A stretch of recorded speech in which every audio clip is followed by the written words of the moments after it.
Hi guys, welcome back to Beauty 503. Y'all, I know it's been a hot minute. And then I come back with a super hot, juicy topic.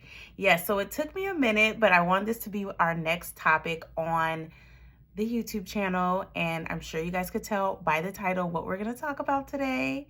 You could tell by my attire what we're going to talk about today. I'm so excited for this topic. I had to think deeply about some of the things that I want to say. I also needed to spend some time with this new reflection of life with my close family and friends, talk to them about it a little bit, and just spend some time with myself, like with the officialness of what has transpired. Like, I just pulled a whole Brittany Renner. I'm just playing. I didn't do that. But shout out to my girl Brittany Renner. Not too much on her. Anyways, I just had to throw that out there. I just wanted to spend some time to myself, just kind of bask in what just has happened to me. And then I was like, okay, I know that I'm gonna make a video about it. And then I kind of took a little bit too long, y'all. People was coming up to me in public, people were messaging me, people just was like very curious. So if you're curious about my particular journey, if you've been considering taking the journey yourself, I've gotten people who are from both aspects. People who was mad, some people was happy, some people was confused, some people were curious. We're going to talk about it all. So, I got my new iPad. It's not brand new, y'all. Well, it's brand new to me, and that's what counts, right? I had to upgrade, y'all. My iPad was getting slow, the screen cracked, and I need to keep focused and organized. So I did all that. I got my iPad and I'm going to be using her. So if you see me looking down, that's what I'm doing. So let's get started. Why I left Christianity. Why I am part of the whole Ummah now. Y'all, this did not come overnight. It's new to y'all, but it's not new to me. I've actually been curious, interested, confused, passionate, and educating myself about Islam for almost, I would say, like 2 years, around the 2-year mark. I honestly, at this point, lost track of time. Like, I know, it's crazy. I literally had said next to nothing to anyone. Like, very small, discreet things. Like, even the people closest to me had no idea how much I was learning about this topic, if at all. I would say if we go back, my earliest memories of Christianity go to like 5 or 6. I believe I learned how to pray essentially from my mother. My general concept growing up as a child that I came from God. God was my creator. God wasn't necessarily in human form. I wasn't able to see him, but he was there for me. And praying was a way for me to reach out to him if I needed him. So in true fashion, as a child, I prayed, but you know, we pray about little kid things like, I want this toy, and if I do my homework, pray that my parents let me go outside, and just, I don't know, for examples, just, I remember very juvenile, like, communication with God. I did go to church. There were times in my life we went every Sunday. There were a lot of times we didn't go every Sunday. I went to church with different members of my family, not just like my parents, but I went to church with like my aunt and one of my grandmothers, and I got to experience church from different viewpoints and from different people. One thing I did know growing up, adult church was not for me. I remember them hard pews and you just sitting straight. Like, it was a lot of people, y'all. Just not a quick access to the bathroom. Like, if you have to go pee, there was no snacks. I just had to sit forward. I remember just like wanting to look around, but I knew like I wasn't supposed to be staring at people. It just wasn't comfortable. But I love me some Sunday school, y'all. Love Sunday school down, honey. I'm talking about the snacks. I remember reading about Moses and Noah's Ark and doing the coloring and all that in the third. All the kids, all the fun songs. I felt like Sunday school just flew by, y'all. Like, flew. Before I knew it, the parents was coming in and was like, come on, let's go. And I was like, it's over. I don't want to go home. So Sunday school was super, super dope. So I always had positive past memories of church. So I'm sure you guys are like, okay, so if church was this and that, what happened? That transcended to middle school. Still great memories. I went to an after school program. I still remember, I think the people that like ran the program, I think the head guy, I think I'm still friends with on social media. Just amazing people teaching the word of God. I loved knowing about the word of God in middle school, because I think that was the time where whatever was instilled in us as kids when it came to religion, people started slowly distancing themselves from. So while most kids were distancing, I was growing closer. So again, really, really good fond memories. High school, I feel like I was fading away. I don't remember really having a great and big, strong relationship with God, but we didn't have no beef. There was no smoke. We were still cool, but we were not close. Like, we started becoming like acquaintances versus friends. Now this is when my walk gets dark. Adulthood. I struggled a lot as a teenager for so many different reasons that maybe I'll talk about in another video, and that transcended into adulthood. In adulthood, I began to just not hang out with always the best people that were not really going down the best path.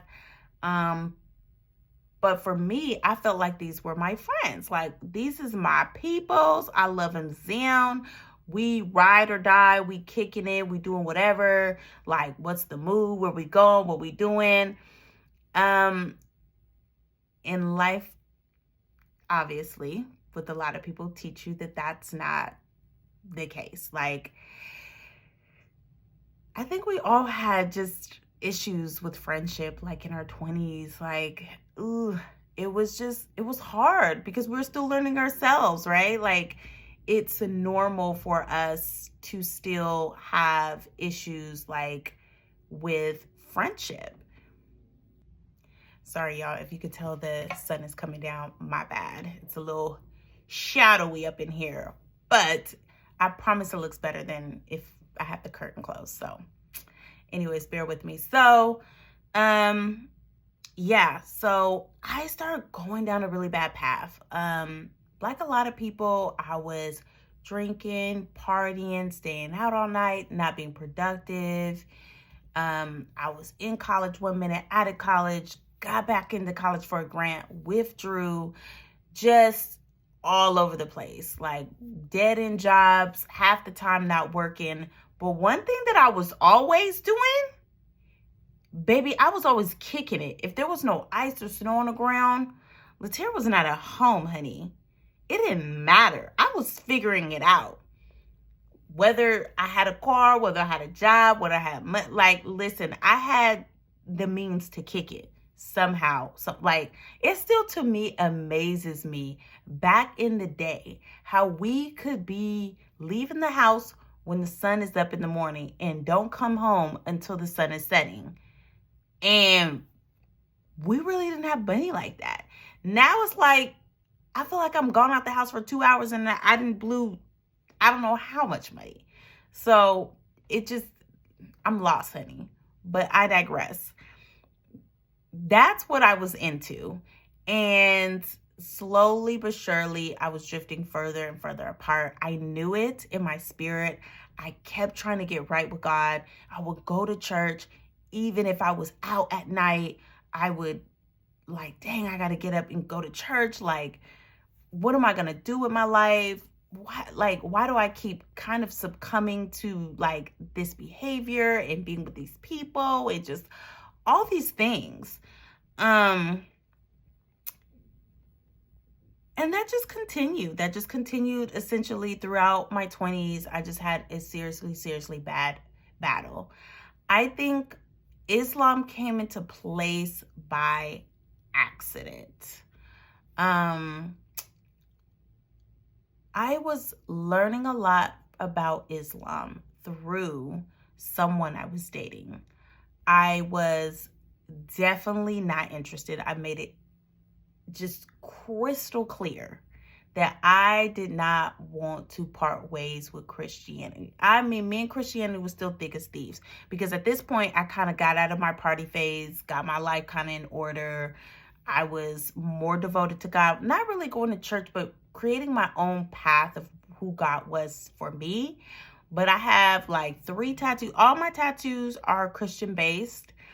That was the only thing I was going to tat on my body, because essentially I thought that's the only thing that's guaranteed not to change in my life is my religion.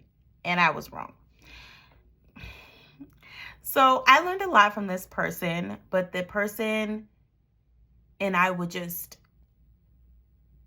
give each other information from both religions in conversation. It wasn't anything about convincing, and I was never going to be convinced anyway. Me and that person ended up parting ways.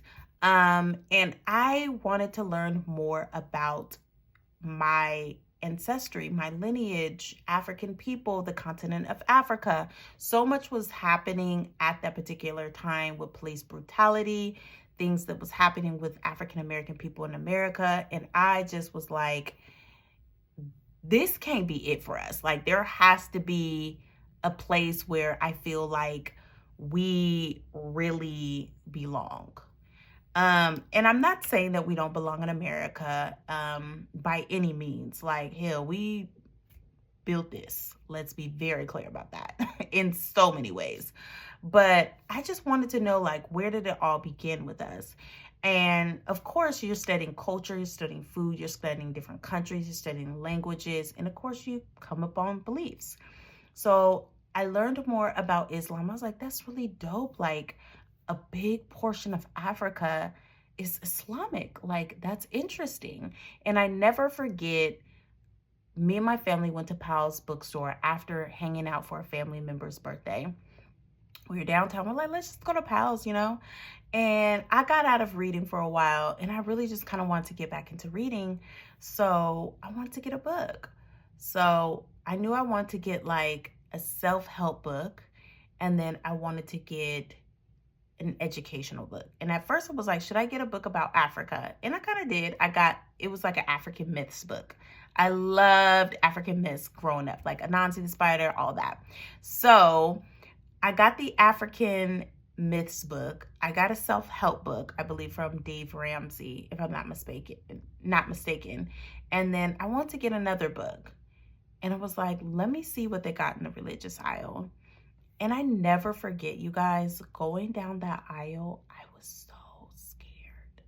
Like, I was literally looking behind me. Like, I didn't think anything was wrong with Islam, but I don't know why. I just was like, I'm scared people will see me in the aisle and be like wondering why, and like judge me, like, what is she doing down this aisle? Like, a Black girl in the aisle, and then specifically in the category of Islam. And that was when I was still like learning about Islam. I didn't know how much of an influence on Black culture and African culture Islam has actually had. But I remember seeing many books, and I flipped through them, seeing what they were about. And I didn't really see anything that struck to my fancy. Everything was kind of like, I could find this online. I'm not going to pay to find this information. Like, I need something that I feel like I haven't seen online.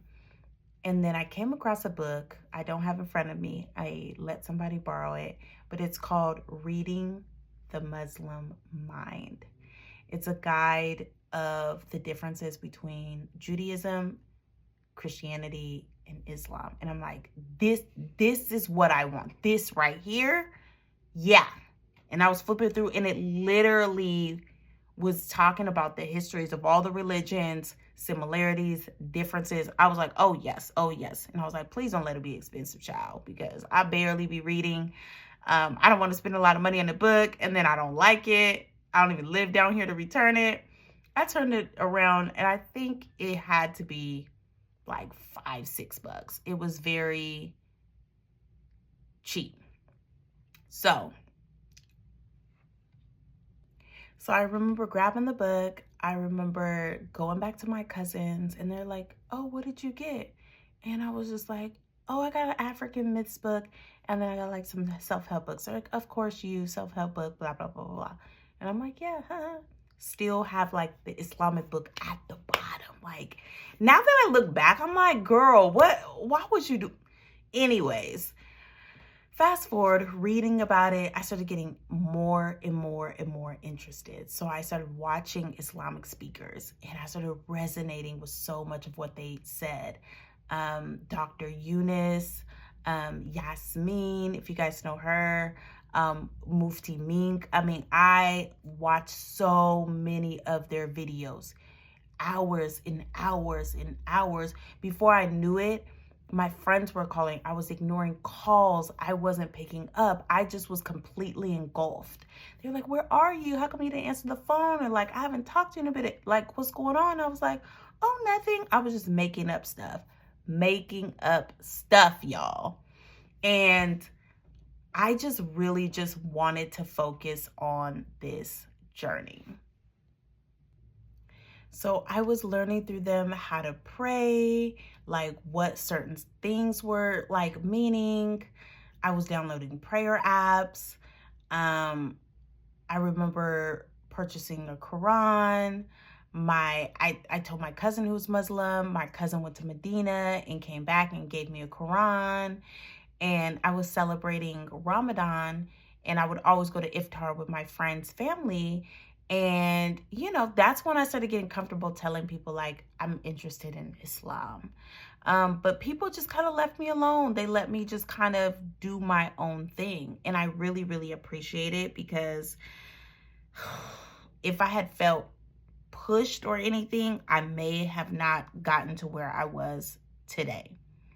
So, bringing up to me taking my Shahada.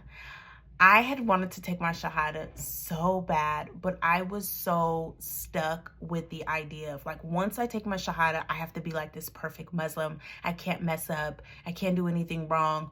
What if I accidentally like get tempted and I have a glass of wine? Or what if I end up wearing something that isn't modest? Or, you know, what if I do anything that is not like part of the religion? Like, I was shook, y'all. So I basically was like, no, I'm not ready yet. I'm not ready yet. I have to get better. I have to get better at like my knowledge.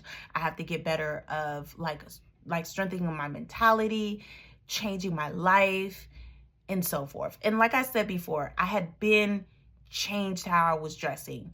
I've been changed like drinking, and just a lot of other things I had changed just because I kind of grew out of it, you know, versus I didn't do it because of a religion. And there's nothing wrong with that too. Like, if you literally was one way and did a whole complete, you know, 180, that's your story, and that's nothing wrong with that.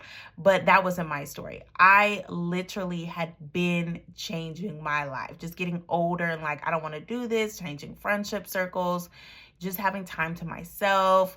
And so I just felt like I still wasn't good enough. And that's what it really was. I felt like I was not good enough for Islam. I gotta sip my water, because that's,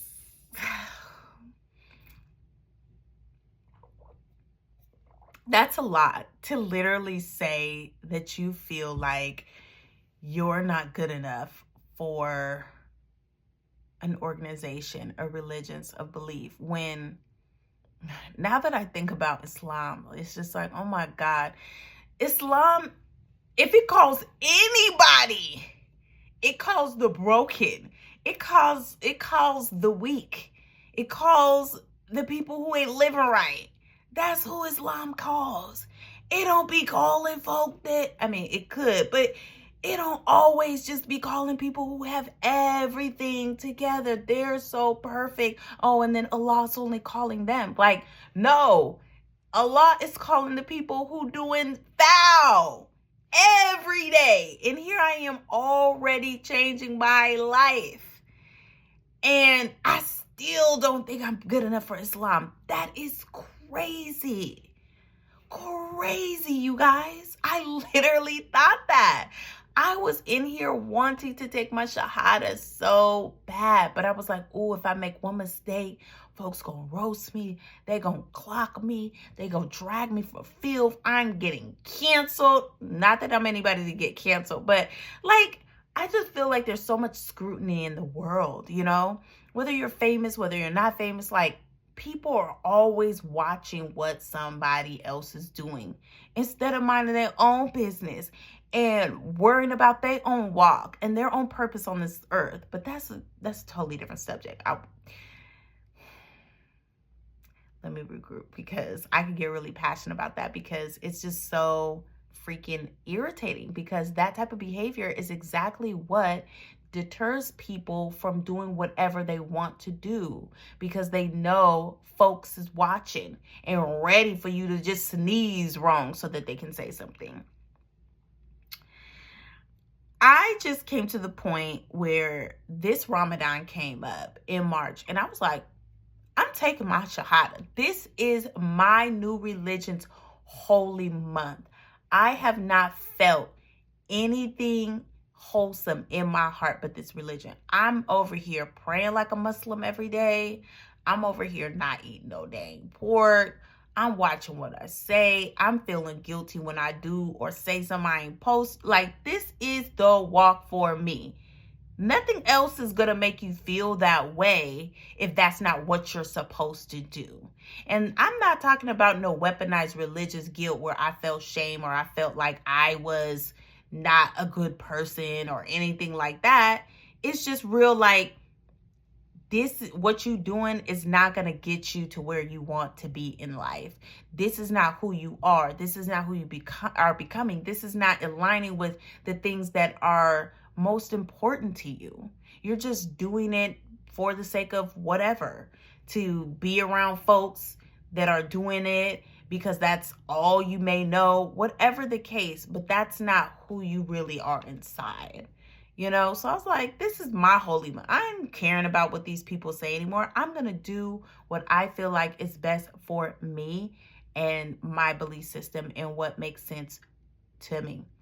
So as Ramadan came along, I kept trying to plan my shahada, kept trying to make sure my family and friends, at this point, I'm kind of telling people, just telling people that are part of the religion, more so, not really telling like extended people. And people were trying to join. Like, they were happy for me. They wanted to like be a part of this journey, and I was happy about that. But every time I kept trying to connect the dates, the times, the people, something would happen. And I won't go into a lot of detail because it was a lot of foolery happening. And this video isn't to blast anybody or any entity. So we will keep it real G and just say some tomfoolery was happening. And then I said, you know what? I would love to take my shahada with family. I had the opportunity to even take my shahada with Dr. Eunice herself. And I was at one of her speaking events. Another girl took her shahada, and I had overheard basically that they had pre-planned that, and I just didn't want to take away her spotlight. I know it was silly, like, both of us could take our shahada the same day, very similar to people getting baptized the same way. If y'all don't know, shahada is like your declaration to Islam. similar to getting saved in the Christian, faith. So I had so many opportunities, and I just kept being like, no, it's not the right time. No, it's not the right time. This person ain't there. This person's already doing this. And then I finally was just like, the month is only 30 days. What's going on? When you gonna do this? What's happening?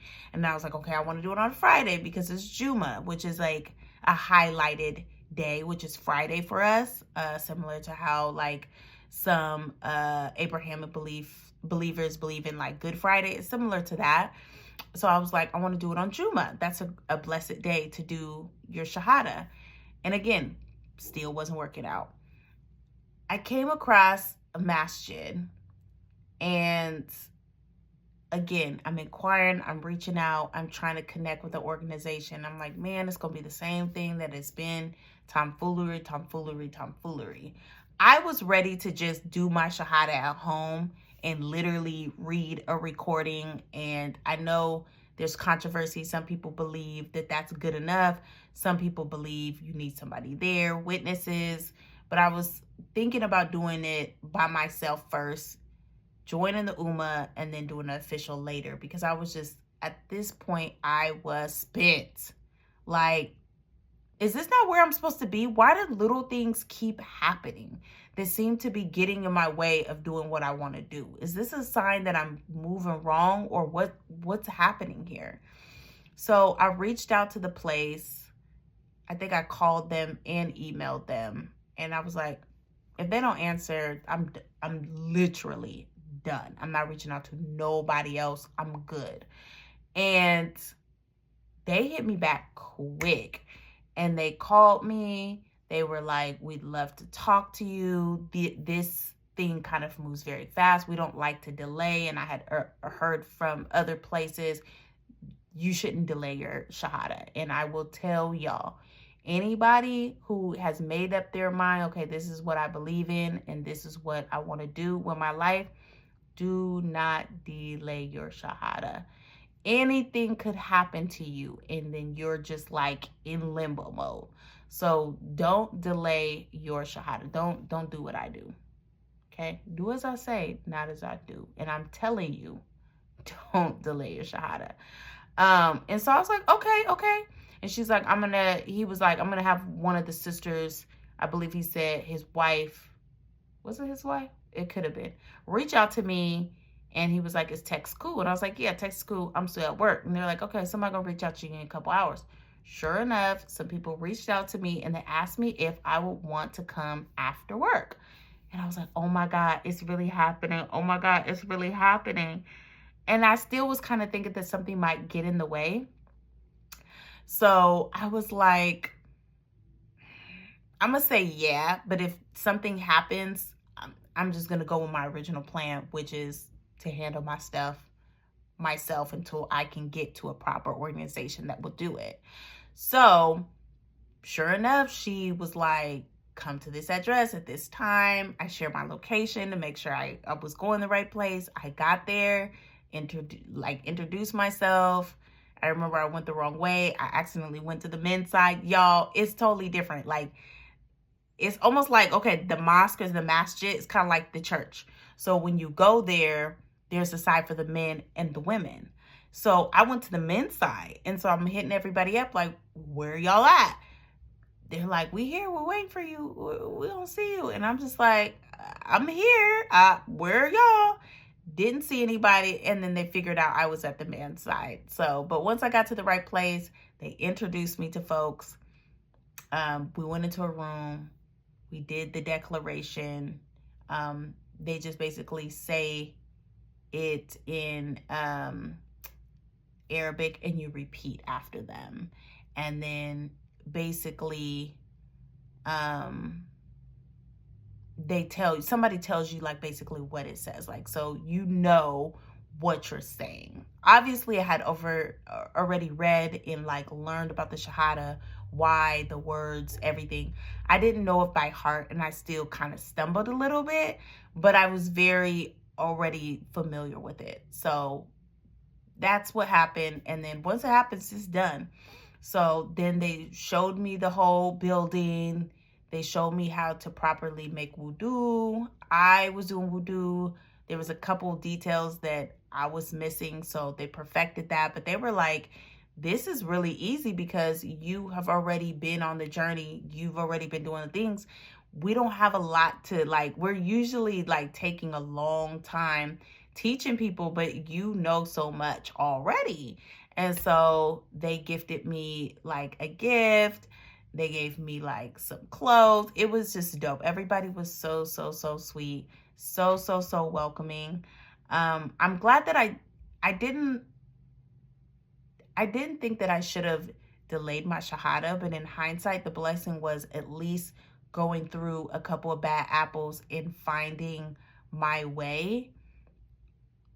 I'm glad that I got a good supportive home. You know what I'm saying? Because if I had went with somebody who was not good, it could have warped my mind of how I saw that faith. And it could have discouraged everything that I have been learning for like almost 2 years.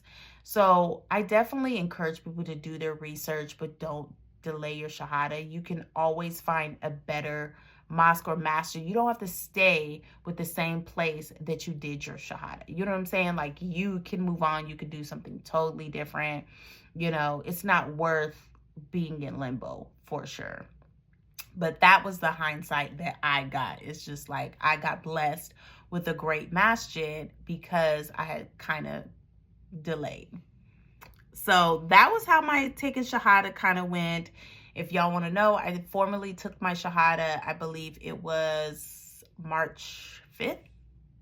I believe it was March 5th? No, March 15th. I lied. March 14th. I gotta look at my stuff. Anyways, I took it in March. But I honestly like feel like people are like, how does it feel? How does it feel? How does it feel? How does it feel?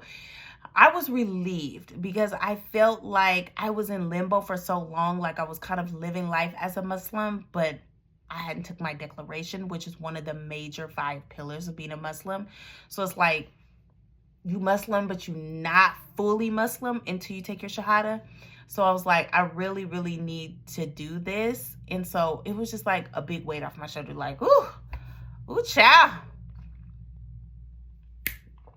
It's done, honey. It is done. So I was really happy.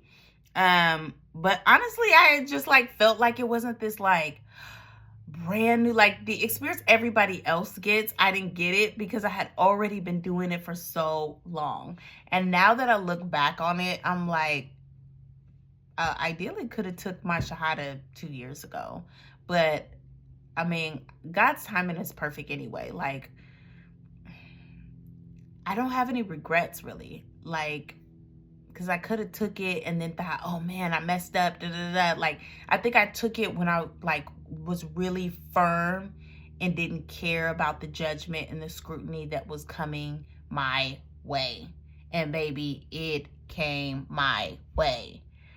Oh, it's still coming about. Like, I woke up the other day,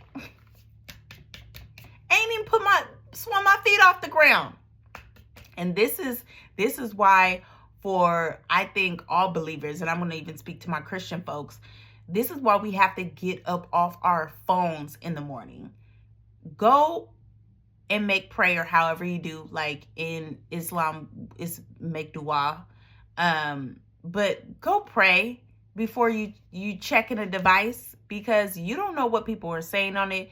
You don't know what kind of spiritual stuff they're going to bring your way early in the morning.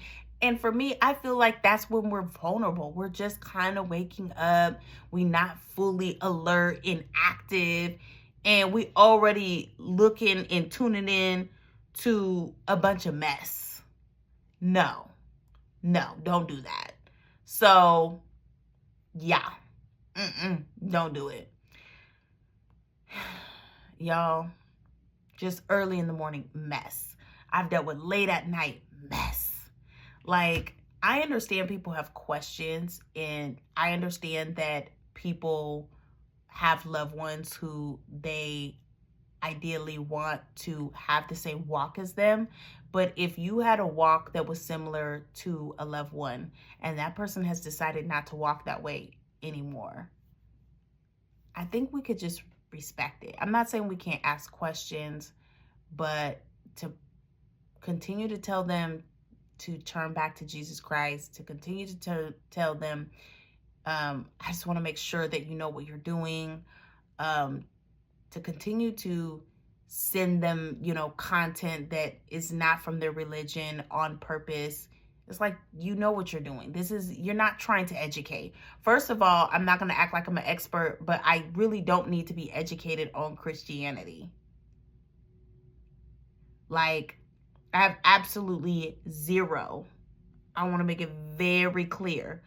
Zero issue with Christianity. I have zero issue with any Abrahamic. First of all, I don't have any issue with any religion. Even no religion. I have no issue. But my issue is people trying to make an issue out of a change. This is somebody's life. They can change and do and feel and be whatever they choose to. And if you love them, you'll respect their decision, even if you don't think that that is the best for them. Because best believe, if at any point in life, and I don't see that happening, but at any point, if I wanted to turn back or turn a whole nother way, if you're disrespectful to me during my time of vulnerability, during my time of transformation, why do you think I'm just going to turn back and be back cool with you? And we're just going to be thick as thieves? Like, no, that's kind of not how it goes. Anyways, as you guys can see, my life as a Muslim so far is going fabulous. No, I'm just saying. It's honestly going really good. Of course, there are little hiccups from time to time, but honestly, I would have to say 99% of everything has been a mother effing one. Like, I don't have anybody really having an issue that's super, super close to me. I think it would hurt more if it was like a parent, a close family member, if I was in a relationship and I'm not, my partner not being okay with it, my kids, if I had kids and I don't, my kids having an issue with it. Like, these is the people that I care most about. Like, acquaintances is kind of like, I would love if everybody loved and respected my wishes, but that's just not life. Folks are entitled to their own opinion, and that's fine. But I'm very blessed because I am in support groups for other reverts, and there's so many people who do not have that experience, and it's so heartbreaking. There are people who have lost everybody behind this belief, and for them to still stand 10 toes down is wild, crazy, and beautiful, all in the same sentence. I want to get into some misconceptions before we wrap up. Because the little bit of scrutiny I've gotten, I believe, is rooted in misconceptions.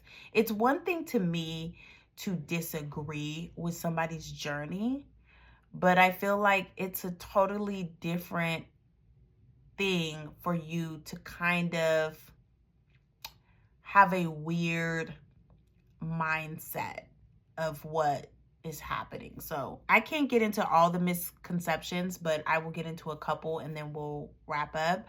But I feel like in the Western world, there's more misconceptions of Islam than anywhere else in the world. It's just wild, the differences. And honestly, the blatant polar opposite of what Islam really is and what Islam is not. First of all, let's talk about what Islam is. Islam is a monotheism religion, meaning we believe in one God, one creator. We got here from one source. We do not believe that we have a savior that died for our sins so that we can be like reborn, like sinless. and without shame. We don't believe in that concept. Yeah, we just don't believe in that concept. We believe in Jesus Christ, but we don't believe in that historical concept. We don't believe that Jesus, peace be upon him, we say that after all the prophets. We don't believe that he had to die so that we can get right with our creator. We feel like we were created and our entire story of our life was already written for us.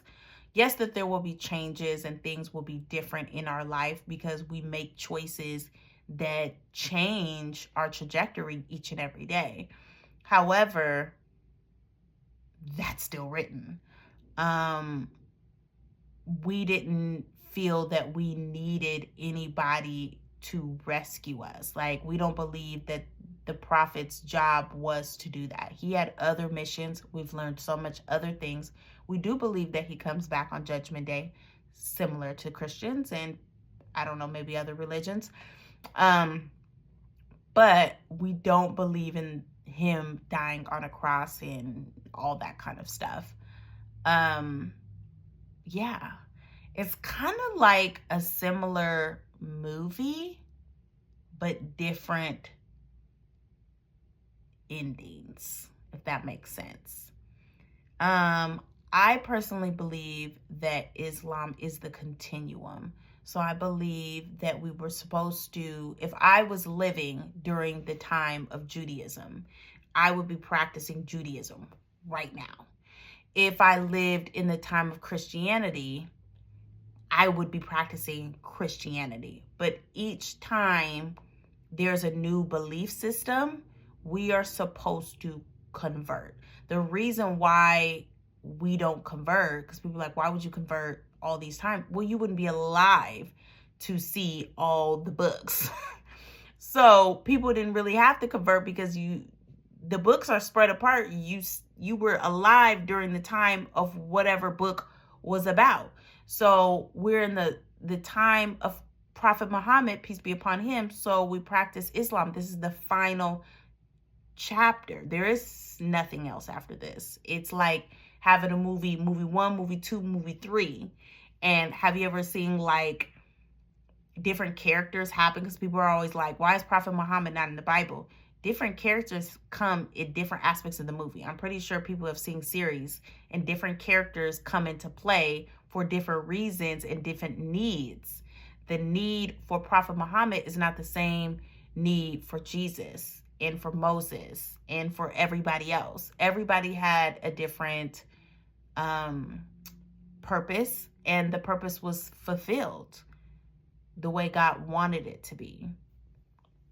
Period. Like, that's just how we feel. So anyway,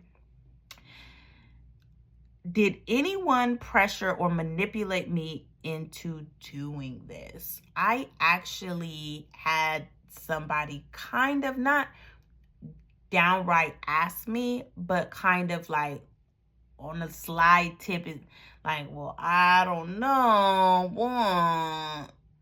And I think some people do think that, but they're just scared to say. And the answer is no. As y'all can see, I have no ring on my finger, honey. There is nobody here, okay? So there's nobody to convince me of doing anything, because typically coercion within a religion is tied to some type of relationship. Like, you know, you fall in love with somebody that's a different belief system. So it's like, if you marry me, then, or if you convert for me, I'm gonna marry you, kind of thing. And it's just like, there was never no marriage. There's never no relationship. I didn't get anything because there's nobody to give me anything. Like, it's funny that people think that women always convert for men. It's just like, first of all, let's go back to the book real quick. The Quran states that there was a treaty between the Christians and the Muslims, meaning we're supposed to be at peace, not war. We won't talk about the fact that there's other places in the country that are not doing what they're supposed to do as Christians and as Muslims. But there was a treaty built. So a Muslim man can marry a Christian woman. So it's just kind of wow. That's what I'm saying. Like, people really don't know about Islam to be talking so bad about Islam. Because if you really knew, you would know I don't need any conversion to be with a Muslim man. Now, a Muslim man may want his wife to be the same religion as him, but per the book, she's not required to, honey. You can keep her as she is, and that's it. She don't got to do nothing. So that's number one. Islam is a violent religion. No, it's not.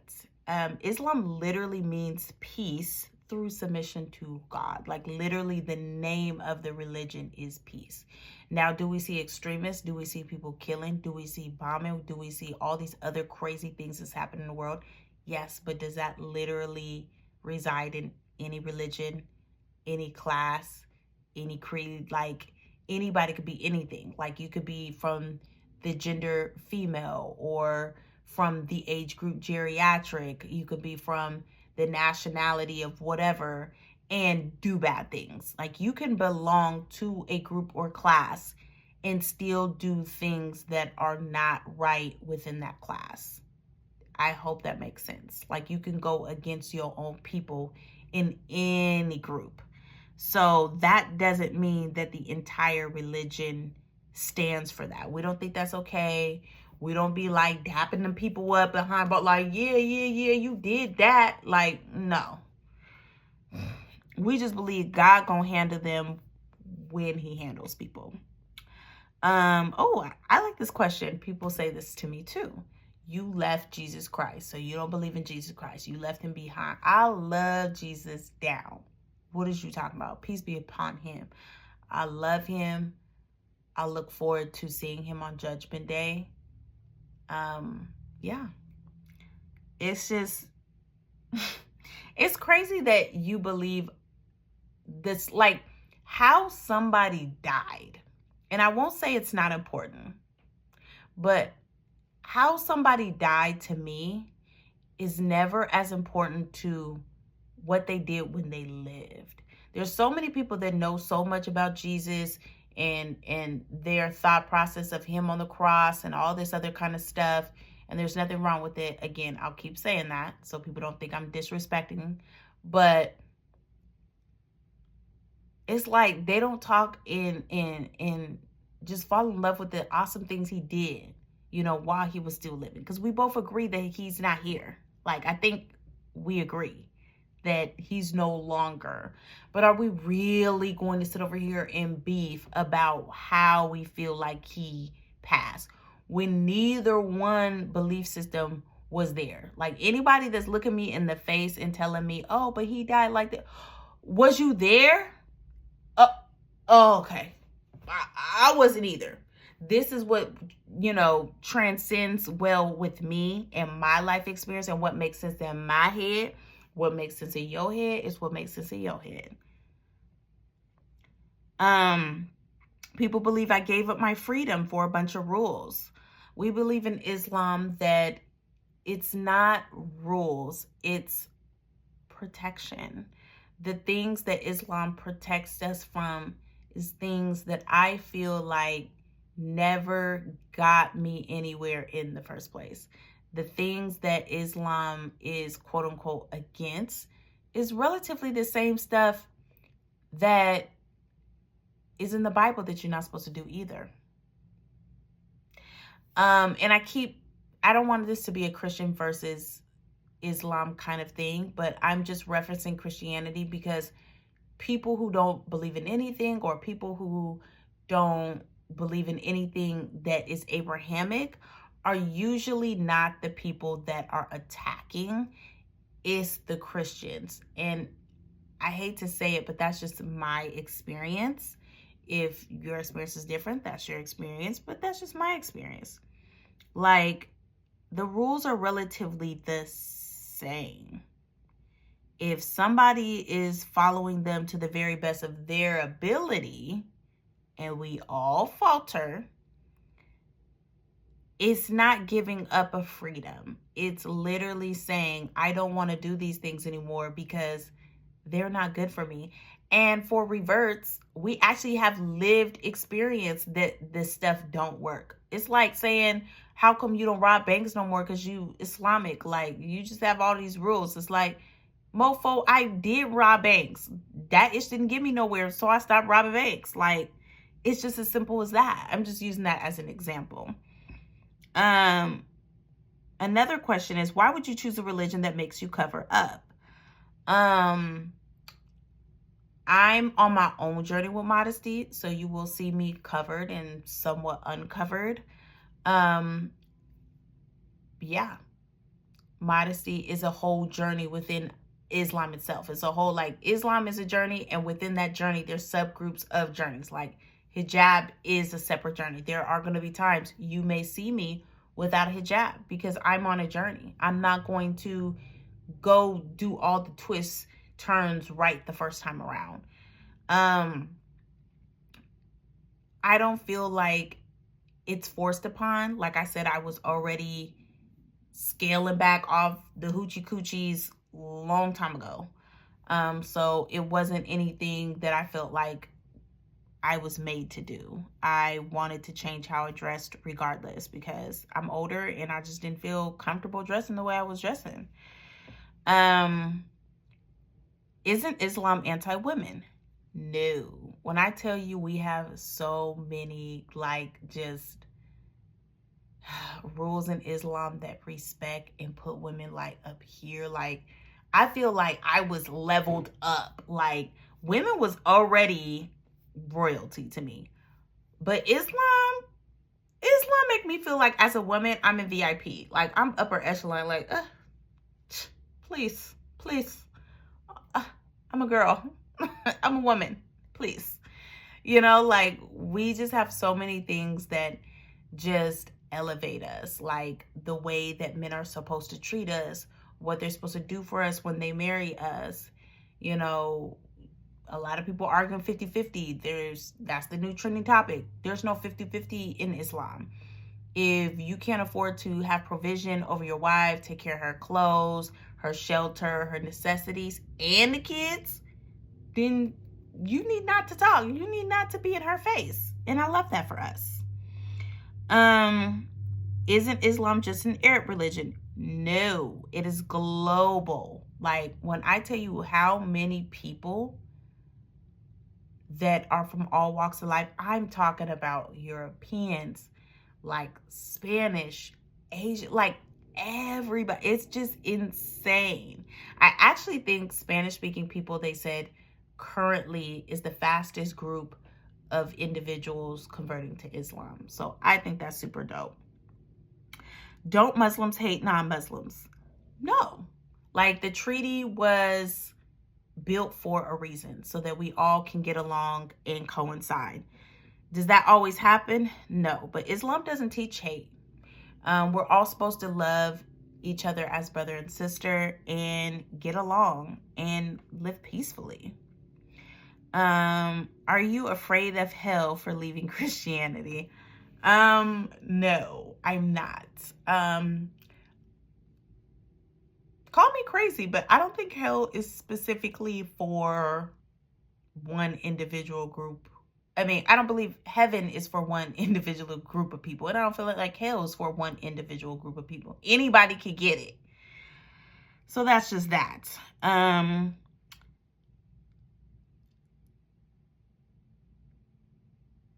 Don't Muslims believe women are less than men? No, not at all. We have different roles. We're equal in value. We're the same in God's eyes. We're still supposed to honor rights, intelligence, respect each other spiritually, and so forth. But no, there's no inequality at all.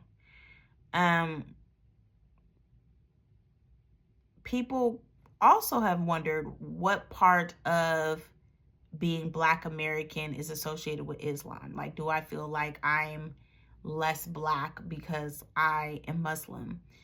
No. it does feel a little isolating from where I'm currently located and live.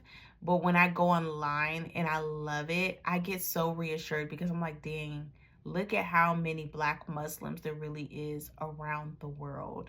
Like, my town is just a speck. Like, we're completely international. Like, if I went to New York, we wouldn't be having this conversation. So now, do you feel like you can't have a lot of fun anymore?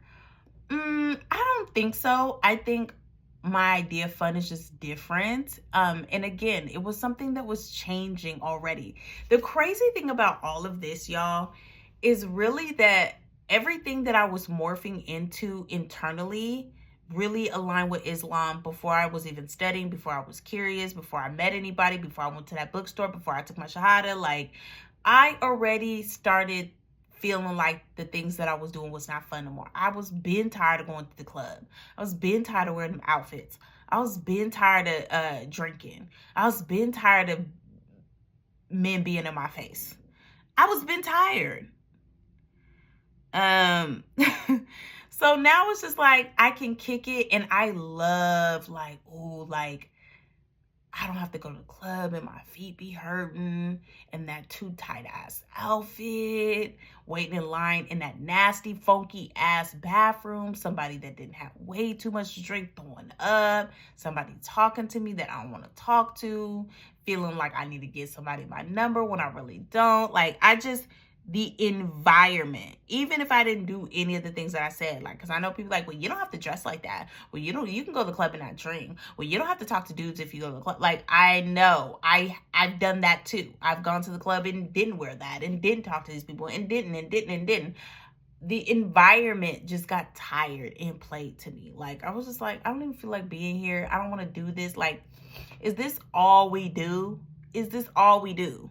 So now I feel like I have more intentional and mindfulness time and fun with friends. I also feel like I have a relationship where I get to know people deeper because we are not all overstimulated with everything that's going on around us. Like, we can really vibe. Like, when I really think about the people that I used to call friends, I'm like, I didn't really know them. They didn't really know who I was. Like, we were just like kicking it and doing what we do, and till next time, until there was another event or there's another reason for us to see each other. But I didn't really know who they were and what they did on a day-to-day. Hell, a lot of people, I didn't even know what they did for a living, like what they did for work, because so much of our life didn't have anything to do with that. So I feel like Islam deepened my meaning of true fun, and it just so happens to be a little bit more wholesome. Why does Islam feel so strict and serious? I think it's just society. I just think that, like, in the Western world, we're so used to access and feeling like we need to be able to do whatever we want to do, when we want to do it, with whoever we want to do it, how we want to do it, and we don't care what the consequences is. So it's like an excessive amount of liberation and access and overconsumption. So anything that is not aligned with that, we just, oh, it's too strict and it's too many rules. And I've had people be like, oh, I don't know about praying 5 times a day. Like, that's just kind of doing a lot. Like, but it's not doing too much to be doing all the other things that we maybe do several times a week that we shouldn't be doing. Like, it's never doing too much, and it's never too serious for us to just be in men's faces and be getting all these people's number who don't care about us and don't have no intention to really do anything, positive with us. It's never too much drinking. It's never too much, like, outfits and twerking and all the other stuff, like dealing drugs, doing drugs. Like, it's never enough of that, but it's always too much when it's like positive and it's good for us. It's just like weird. I don't know. Are you allowed to question things in Islam? Of course. Blind faith is not a part of Islam.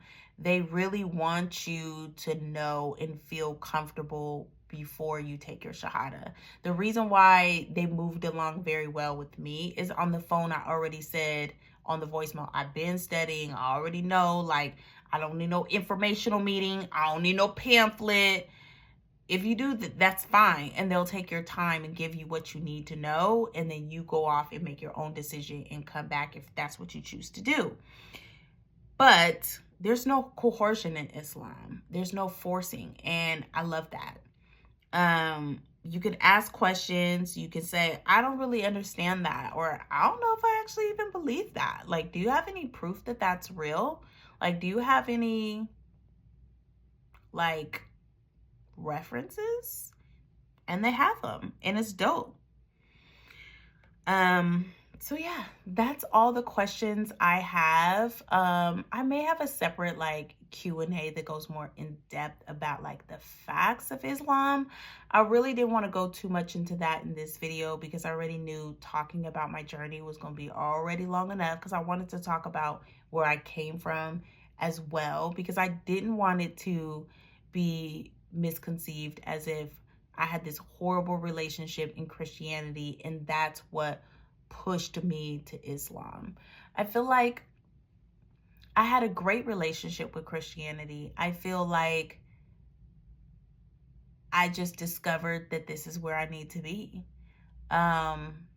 Really plain and simple. I had some things that happened. I got stripped of so many different things, and it allowed me to focus and learn more. I definitely think my chronic illness played a big part in my journey in Islam. I didn't really want to talk too much about that because I will talk more about my update with not Christianity, but with my chronic illness. But yeah, like when basic needs of like not knowing how you're going to wake up in the morning, if you're going to feel well, can you walk? Are you like good internally? Are your organs good? Are you fighting for your life? Like, you don't know how you're going to wake up in the morning. Like, I feel like it's easier to like turn to God. I feel like when everything is going well, we got everything we need, I feel like it's very easy to turn away from God. And it's a battle to me to learn to have God in your life when things are good and bad, because you shouldn't just turn to God when things are bad, but you shouldn't forget about him when you have everything that you ever wanted. But when you're stripped of so much, people don't realize when you're not in good health, it takes so much from you. Ideas, plans you had, future goals, abilities to hang out, socialize, travel, work. I mean, I spent so much time reflecting and thinking. You know, I had a period of time I was so sick, I stayed in my apartment for almost 4 months. And I rarely seen anybody. So I had a lot of time to think about this. Yeah. And I feel like Islam overall is something that you're called towards, you know, like it took me a while to answer the call, but never in a million years would I choose this.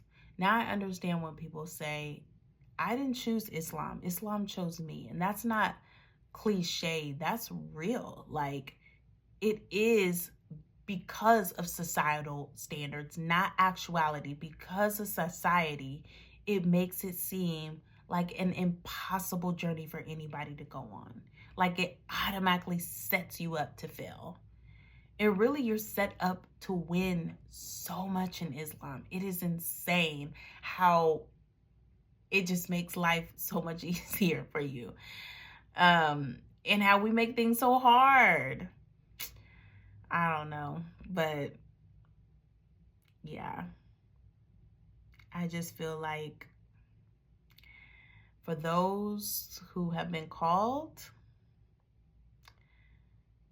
the way you're called, when you answer the call, everything is all part of design. This was never in a million years. I have the tats to prove it. I never thought that I was going to take this journey. I never thought my religion ever would change. Ever. I thought if anything stayed the same with me throughout my whole life, I felt like I was going to die behind my Christianity. And if I had, there's nothing wrong with that either. I just feel like this is where God has me. And I'm going to stay here and do this for as long as I'm called to do it. So that's all I really have. I feel like this video was all over the place. It was long, but very necessary. I hope that answered some questions for people. I didn't want it to be too fact-based. I really want to put like my own personal journey into things. But I encourage people to leave any comments. If you don't want to leave a comment, you can always reach out to me on other social medias. I'm always down to answer a question. As a new revert, if I can't answer the question, if I can't literally find verbatim where it says what it says, because I'm not going to tell you something that I don't know for sure it says it. I'm going to find it for you. I'm going to tell you. And if I can't do that, I'm going to find somebody who can. So that's all I have to say about that. I'm so excited to film some more content this spring and summer. I really want to do some fashion looks.